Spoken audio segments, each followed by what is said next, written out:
No one other than yourself knows what squat is best for you on any given day. You might need a huge variation in your squat, or you might need a small variation. I'm going to show you how you can use the gym movement protocol to test out what's best for you. At the Movement Minneapolis, I give my clients several variations of squats to test every day, and they test to find the best one for them. So the first thing I'll do is check my base range of motion, see where I'm starting for the day. Put my feet together the same way every time, and stop at the first sign of tension. Then I'll test my first movement, a goblet squat.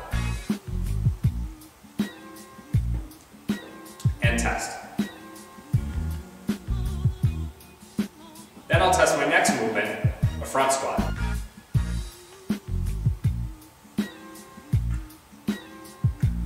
There's a large increase in range of motion there. Next I'll do a Zercher squat.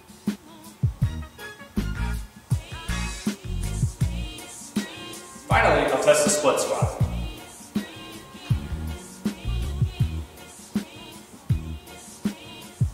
Now that I know that front squat is the best testing position for me today, I'm going to play around with some variations. The smallest variation that usually has the biggest payoff is a stagger stance or offset foot position. I'm going to put one foot forward. It doesn't matter which foot goes forward, just use your intuition. You can also test both ways. Put one foot forward and then squat in your best testing movement. And test.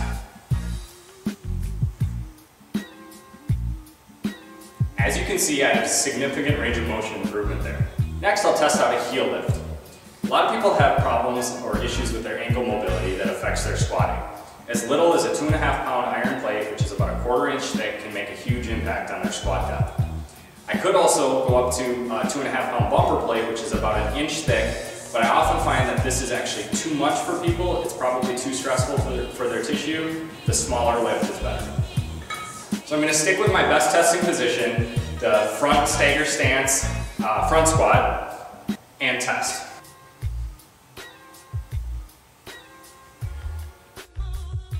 The heel lift doesn't help me today. I could try a thicker lift, but it probably wouldn't be any better, so I'm going to skip that. Next, I'm going to test out a box squat. For me, it's going to be about my normal range of motion, but for a lot of people, this is a way to reduce the range of motion.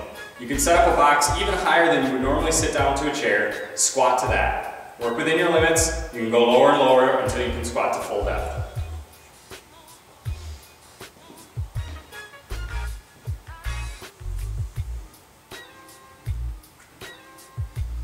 Box squat is okay for me today, it's better than my baseline, but it's not great. Finally, I'm going to test out some rotation in my squatting pattern. I'm going to stick with the front squat, with the asymmetrical or stagger stance, one foot slightly forward. I'm going to skip the heel lift. I'm not going to use a box because it wasn't that much better than my baseline. And finally, I'm going to add some rotation.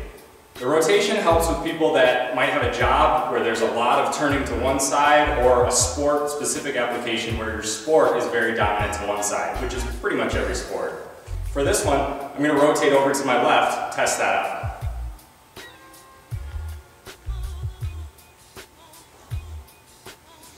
And test. The rotation gave me a tremendous increase in my squat range of motion. As you can see, small variations in your form can make a huge difference in your range of motion. If you'll always pursue the form that tests best for you, you'll make faster progress. Try it out.